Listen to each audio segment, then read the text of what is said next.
Suggested reading from critics and editors at the New York Times. How better to enter the new year than with a look back? History runs through many of this week's recommended titles, from the fall of Rome to the birth of Islam to Michelangelo in 16th-century Constantinople. If Paris in the 1960s is your bag, Patrick Modiano has you covered. If you're interested in the Harlem Renaissance but have never read Jean Austen's seminal 1923 novel, Cain, which helped catalyze that movement, you might add it to your list of resolutions. If you're curious about the Philippine-American War and its lasting impact, inescapable in the Philippines, mostly ignored in America, then Gina Apostol's novel, Insurrecto, offers an improbably fun, and funny, guide. When you're done with that, maybe pick up another satire out of Asia. Jan Leonka's The Day the Sun Died or Gengoro to Games, My Brother's Husband, Volume 2, both fit the bill. We round things out with a debut novel about London and two books by notable critics, a memoir of love and reading late in life by the literary critic Susan Gubar, and a collection of film writing by the movie critic A.S. Hamra. Happy 2019, everyone. Gregory Cowles, senior editor, Bookscape. In 1923, Toomer published Cain, the single, slender novel upon which his reputation rests. In bursts of poetry and prose, it tells of black life in the lethal rural South and in the loveless cities of the North. Cain sold modestly but exerted a powerful influence over the Harlem Renaissance. It is oracular, delirious and American, our critic Parul Segal writes, rich with the intensities of Melville, the expansiveness of Whitman and Toomer's own bedeviling preoccupation with color. The Earth Dies Streaming, Film Writing, 2002-2018, as the resident movie critic of the literary and political journal N+1, Hamra writes about his idiosyncratic favorites with a political awareness that never succumbs to leaden moralizing. Hamra is committed to his ambivalence, our critic Jennifer Solly says, conveying it with a mixture of precision and conviction that will remind you how much more there is to be gleaned from a review than whether a movie is good or bad, even if it's a movie you happen to deem very good or very bad indeed. Late Life Love, a memoir, the influential literary critic blends tales of her marriage, her cancer treatments and her husband's age-related infirmities with discussions of works whose meaning has changed for her over time. Her rereadings confirm her talents as a teacher. There are moments when pain sears through, John Sutherland writes in his review. The universal physical awfulness of age is scrutinized, with the cold eye of a Jonathan Swift. Nonetheless, he adds, Gubar continues to defiantly flex her critical muscles. Mortal Republic, How Rome Fell into Tyranny. By the 2nd century BC, the proud Roman Republic had been brought low by inequity, corruption and populist politicians. Since America's founders modeled it on the Roman example, Watts, a historian, warns that it behooves us to understand what went wrong over 2,000 years ago. The bad news is that the coming decades are unlikely to afford us many moments of calm and tranquility, our reviewer, Yasha Monk, writes.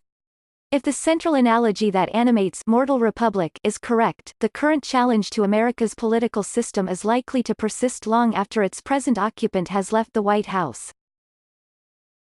Muhammad, Prophet of Peace amid the clash of empires, Cole offers an ambitiously revisionist picture of the father of Islam, replacing the idea of a militant leader with one of a peacemaker who wanted only to preach his monotheism freely and even sought multicultural harmony. Writing in the book review, Mustafa Akyol calls it eruditely informative and says Cole is demonstrably right in concluding that Islamic orthodoxy deviated from its foundations by abrogating the peaceful and tolerant verses of the Quran. Insurrecto, set in the Philippines, this novel raises provocative questions about history and hypocrisy as it follows two women with dueling modern-day film scripts about a colonial-era massacre. Apostol has not only shredded the map and cast it out the window, Jen McDonald writes in her review, she has taken a grenade to the road and charted in its place a mind-bending, blazingly satirical course into a Philippines traumatized and forever altered by American arrogance and aggression. My Brother's Husband, Volume 2, a sweet satire of Japan's taboo against gay marriage, this manga-style graphic novel is a sophisticated investigation into the nature of love, marriage, divorce, bereavement and non-traditional child-rearing. Small hints of the erotic edge onto the pages, particularly in Tagame's detailed drawings of men's mostly clothed bodies, Hilary Shute writes in her latest graphics column, but this careful, good-natured, family-friendly story offers something for everybody, kids and adults alike, even as it introduces real complexity around sex and gender expectations.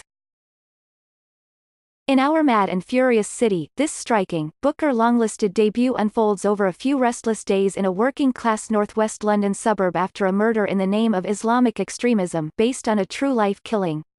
Despite the rush of drama indicated by Gunaratne's title, his strengths are in the quieter details, of personal stories, nuanced characterizations and especially in his multivocal breadth of register, our reviewer, John McGregor, writes.